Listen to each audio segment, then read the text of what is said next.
Hi everyone, sorry about this, trying to get this working so that you all can hear me clearly. Sorry about not having the online training for the last couple of weeks. Instead, last night I was tired, okay?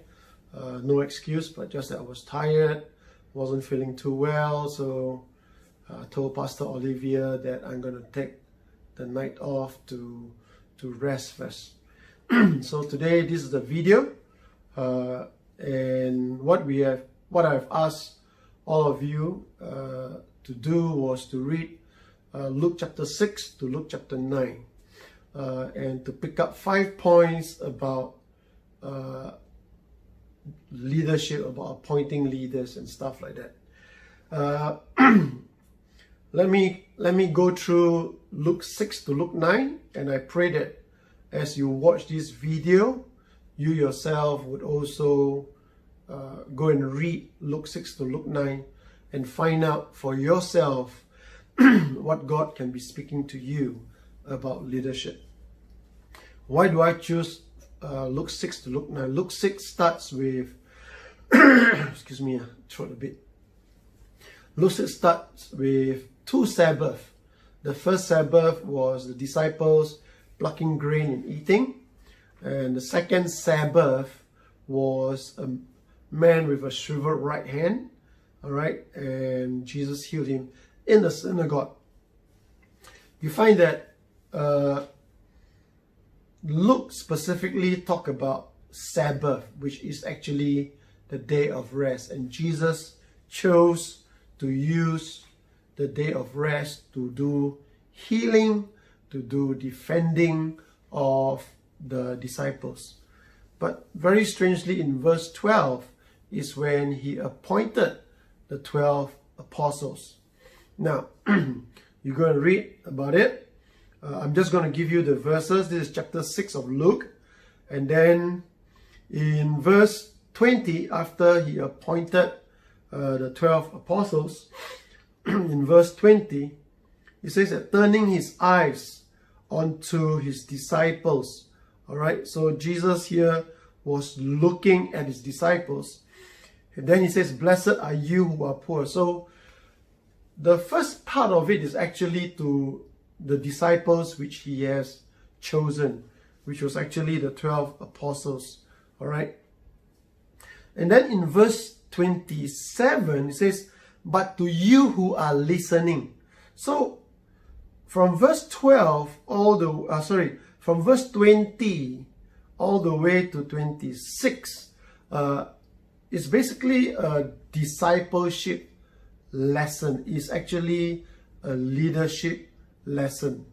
It talks about if you are poor, yours is the kingdom of God. So the kingdom of God cannot be poor. If you're hungry now, you will be fully satisfied. If you weep, if you cry now, you will laugh. All right. Right at the end, it says this: woe to you, verse 24. Woe to you who are rich, for you already receive your comfort. Now, it doesn't say that Jesus is against you being rich, saying that if your richness is only to your own comfort. All right. So woe to you who are well fed now, for you will go hungry.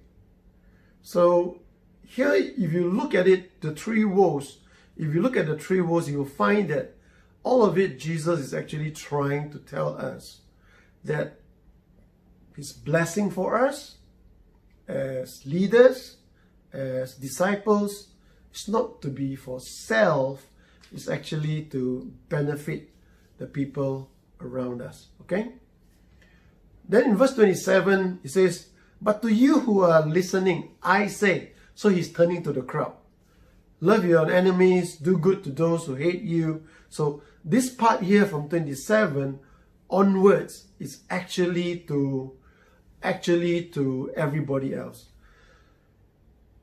I want to move on from there and go quickly to 43, because in this short video we're going to touch 3 chapters.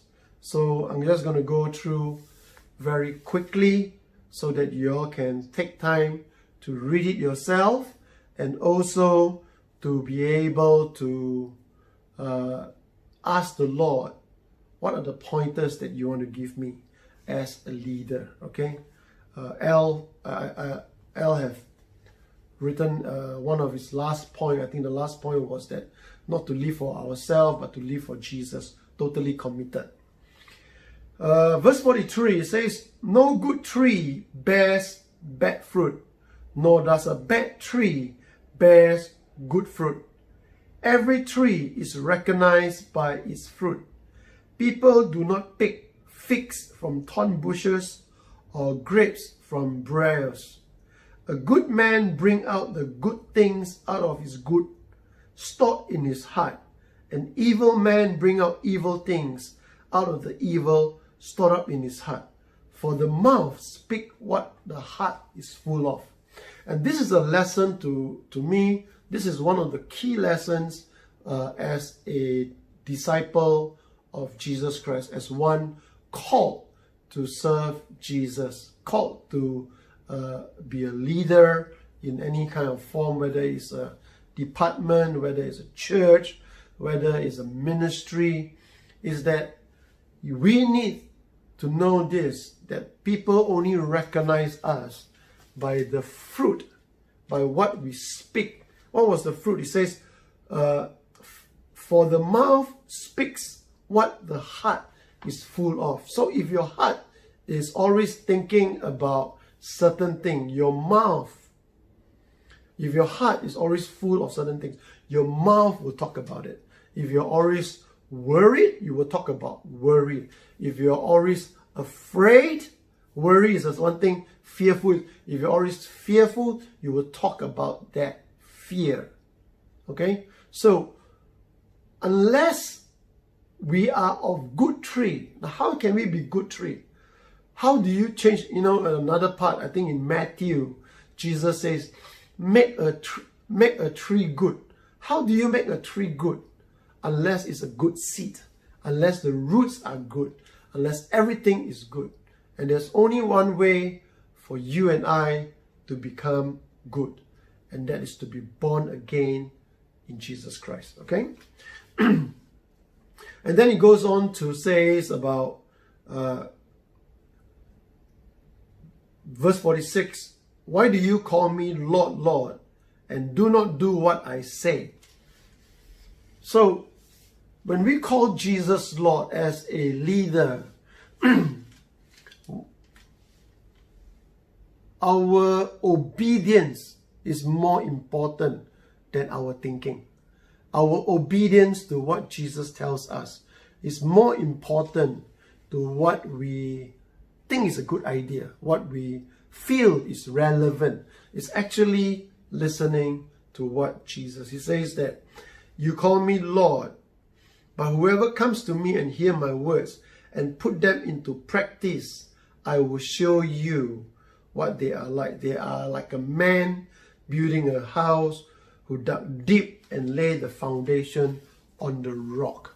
And then, of course, we have in Matthew, the Sermon of the Mount, Jesus ended, you know, he who hear my voice, hear my words, and do them is like a man who builds his house on the rock.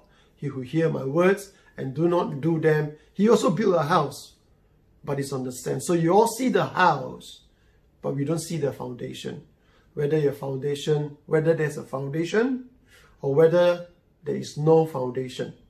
If there's a foundation, and the foundation must be on the rock, not on the sand. Well, if there's no foundation or a foundation in the sand, it's useless, because the same rain comes down, the same storm comes down, the same wave comes. One is washed, two of them is washed. Those that has no foundation, or those who build on weak foundation, compared to one who is on the foundation of Jesus Christ. So foundation, what is foundation? Your roots.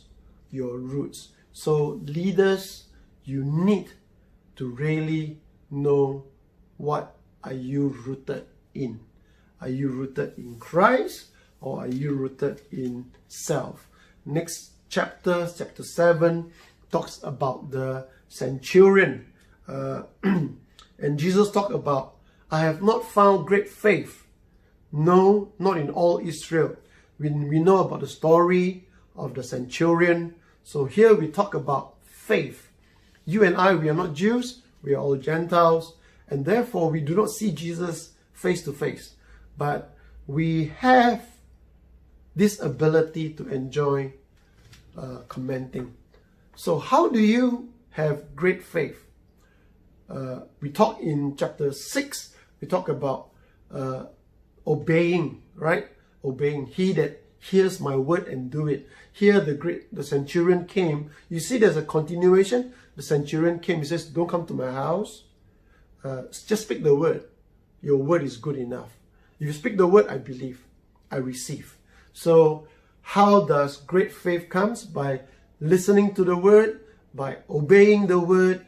Not only you have great foundation, but when you obey the word, you're not looking at yourself, you're looking at Jesus. That's how you have great faith. All right. And then we read about Jesus going to the town of Nan, and then he raised the young man that was dead. All this Jesus starts showing the apostles examples of what he does.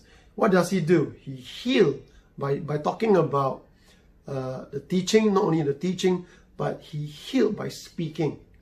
Number one, the centurion's disciples, the centurion's servant. Number two, he went to widow, he gave life. So the disciples in this chapter 7 see Jesus raising the dead. All right. So what was the good news? The good news is not to make bad people to become good people. That's not the good news. The good news is to make dead people like you and me, we are all dead in our sin, to become alive in Christ. It has to be in Christ. All right. We cannot become alive on our own. We have to be alive in Christ. Then you move on to Luke chapter 7 verse 18. Talks about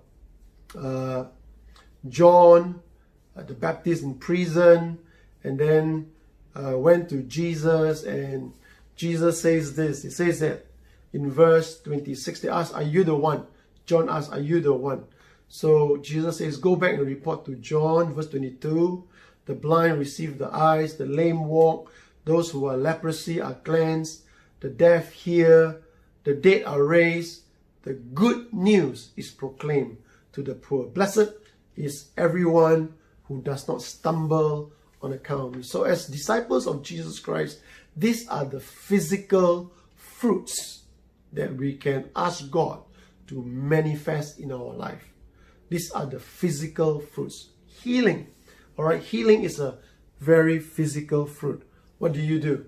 The blind receive sight. So next time see blind people, say, Lord, in your name, lay hands on the blind.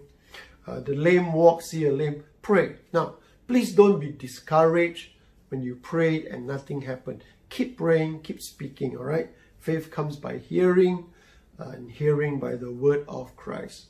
The deaf hear, the dead are raised. The good news is preached to the poor. Just many years ago, when I was in Philippines, I remembered there was a healing line, and the daughter brought a mother, and the mother was deaf. Not that she was born deaf, she had lost her hearing. Maybe, or in Philippines, they love loud music. Bam, bam, bam, bam, bam, bam. Okay, so maybe through the years, or shouting, or whatever, I don't know. I don't know what's the cause, but she was deaf. The daughter brought her up for prayer. There was a prayer line. So I asked the daughter, through the interpreter, I asked the daughter, what's wrong? He said, this is my mother, she can't hear. So I went very close to her ears and say, hallelujah, praise Jesus, hallelujah, praise Jesus. Didn't hear it. I went to the other ear, I says, hallelujah, praise Jesus, hallelujah. Nothing happened. Nothing happened. So I walked further down, keep praying for other people. Some people fell down by the power of God. And then later on I heard a shout from the woman. And she was, and I turned around and asked the pastor what happened, because there were people crowded, so I couldn't see clearly. And so what happened was that she began to say, "Hallelujah, praise Jesus, hallelujah, praise Jesus." Even the daughter couldn't hear what I whispered into her ear, but her ear opened. All right, that's one of the few miracles I can remember that I've prayed and things happen. Okay, it doesn't happen all the time. Please believe me, I'm not much of a healer. Jesus is the healer, but that was one of the few times, very few times that I enjoyed. Okay, then just talk about John. Tell the people about John. He says, "What do you go and see?" He says, "See a prophet?" Yes, I said more than a prophet. And then verse 27 of Luke chapter 7, it says, "This is the one about whom it is written, I will send my messenger ahead of you, who will prepare your way before you." And verse 28, it says, "I tell you, among those born of woman, there is no one greater than John. Yet the one who is least in the kingdom of God is greater than he." You and I, in Jesus Christ, we are greater than John the Baptist. All right, that's what you and I are. Jesus went on, okay, talks about being little children. Then we come to the part in verse 36 onwards that Jesus was anointed by a sinful woman. He went to the Pharisee's house. Now, go and read, but my point is this. My point is that please do not be turned off by people who are sinful. Whether they are prostitute, whether they are drug addict, whether they are people with questionable behavior. If they come to you, don't be turned off. Don't be turned off. I mean, I'm not saying go out and purposely find them, but if they come to you, just like this woman came to Jesus, don't be turned off, because we are the disciples of Jesus Christ. We need to be able to touch them. We need to be able to love them. So, what do we bring? Jesus says in verse 48, "Your sins are forgiven you." What are we bringing to people? As disciples of Jesus Christ, as leaders, we always bring good news. Good news. And the good news is that Christ died for our sins, rose for our justification and our righteousness. So always remember that that is your true identity.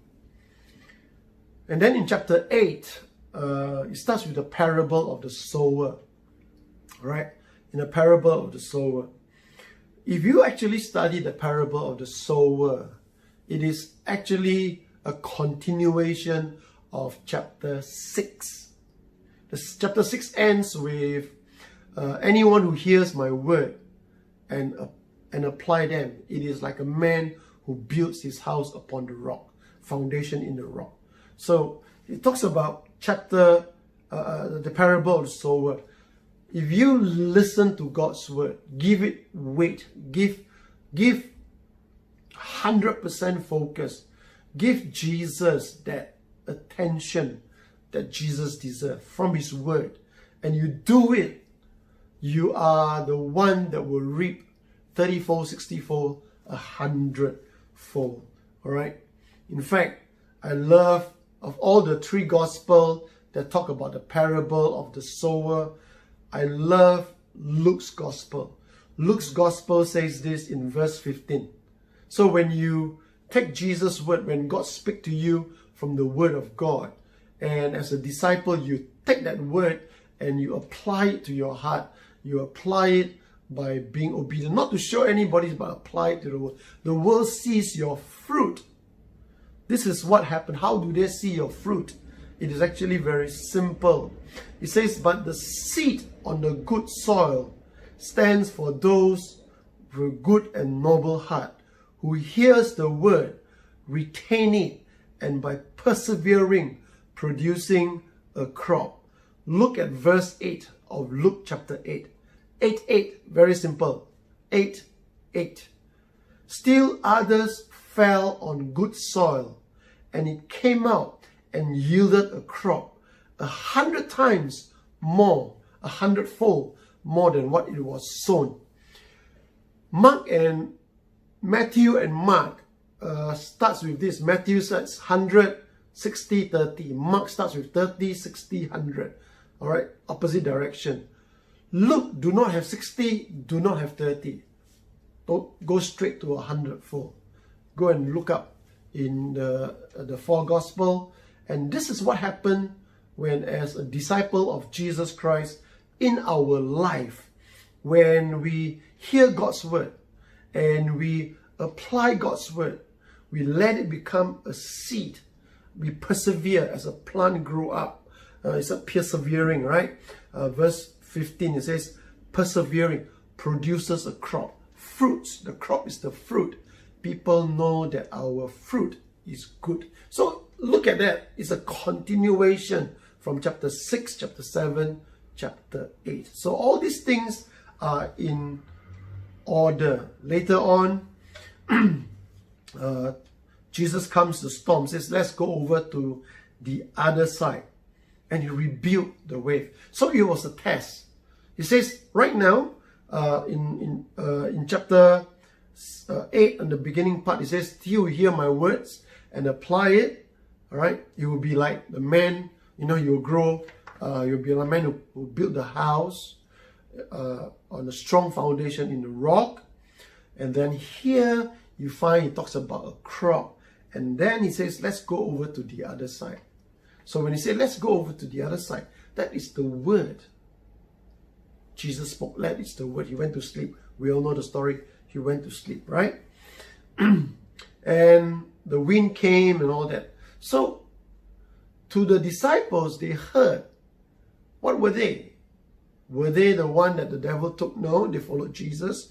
Were they the one that, the cares of the world? No, they were the one where they were tossed. They were third seat. They did not have faith in the word of Jesus Christ. We will go over to the other side. So let's go over to the other side. All right. So the disciples were very amazed. He says in verse 24, the disciples, chapter 8, verse 24, disciples went to work Jesus, saying, Master, Master, or Lord, Lord, we are going to drown. He got up, rebuked the wave and the raging water. The storm subsided. All was calm. Verse 25, Jesus says, where is your faith? He asked his disciples. Disciples, not follow other people. Disciples. And in fear and amazement, they asked one another, who is he? He commands even the winds and the water, and they obeyed him. So understand this. We want to produce the kind of miracles. We need to understand who we are in Christ, deeper building our foundation. As leaders, your greatest effort, work, is to take care of your roots. Where are you digging deeper into? Not your fruits. The fruits will take care of itself. Get into the roots. Listen to the word of Christ and follow what he said. Then he goes over to the Gadarene demoniac, and he casts them out. All right. The man wanted to follow Jesus. He's delivered from demon, and the man wanted to follow Jesus.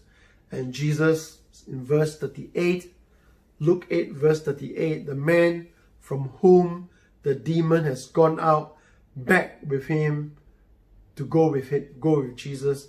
But Jesus sent him away, saying, return home, tell how much God has done for you. So the man went away and told all over town how much Jesus have done for him. You find that all this is very profound. The man has no teaching. All he did was a deliverance. He was delivered from darkness into Jesus' light.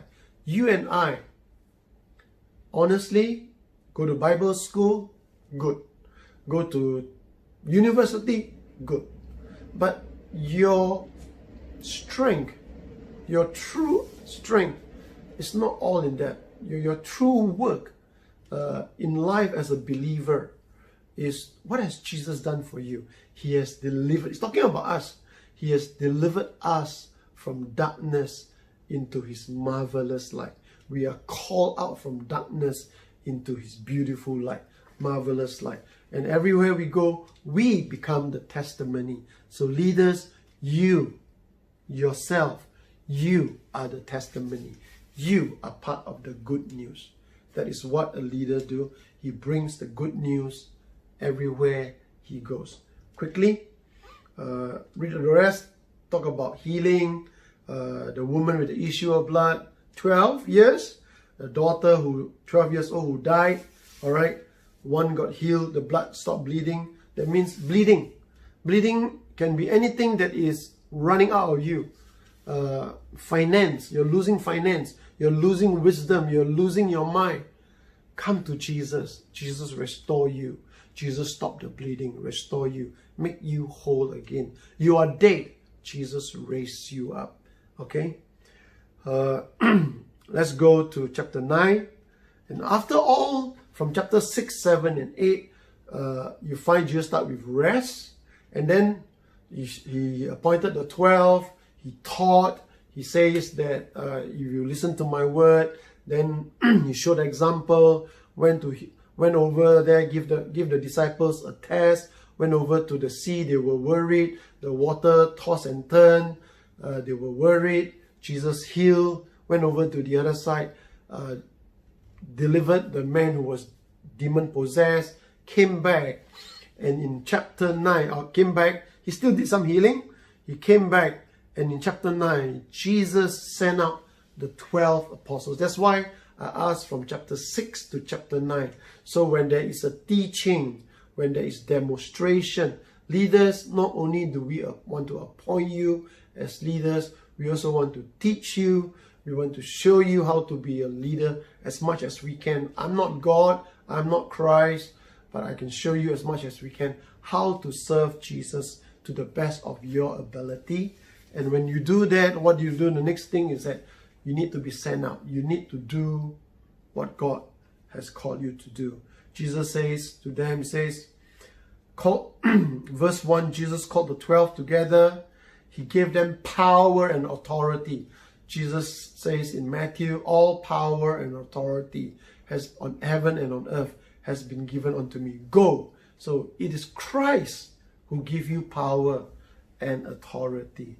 To drive out demons. You can drive out demons. You can heal diseases. But the most important thing is proclaim the kingdom of God and heal the sick. Alright? So it takes take nothing for your journey. Go and read it yourself. Chapter 9, verse 1. Verse 1 all the way to verse 5. Okay? Right. Then Jesus gave them, when they all came back, Jesus fed the 5,000, feeding, again feeding. Jesus not only feed you spiritually, he also feed you physically, okay? So I just want you to, leaders, I want you to know this. God will not let you go hungry. You will not go hungry. Finally, I'm going to end with the transfiguration. Finally, Jesus asked this question. He says, who do men say I am? Who does the people say I am? And people say John the Baptist, some say Elijah, one of the prophets. We all know that. We all know what Peter said, right? You are the Christ, the Son of the living God. So leaders, these are the 5 points I have for you. Number one, we work from rest. Jesus started with rest, chapter 6. Number two, to be a leader, to be a disciple of Jesus Christ, we must hear His word. We must obey His word. If we want to be God's hands, God's legs, God's mouth, we need to follow what Jesus tells us to do. Then we build ourselves on the rock. And then we are in firm foundation. We do what Jesus tells us to do. We are on firm foundation and we produce good fruits to bless others.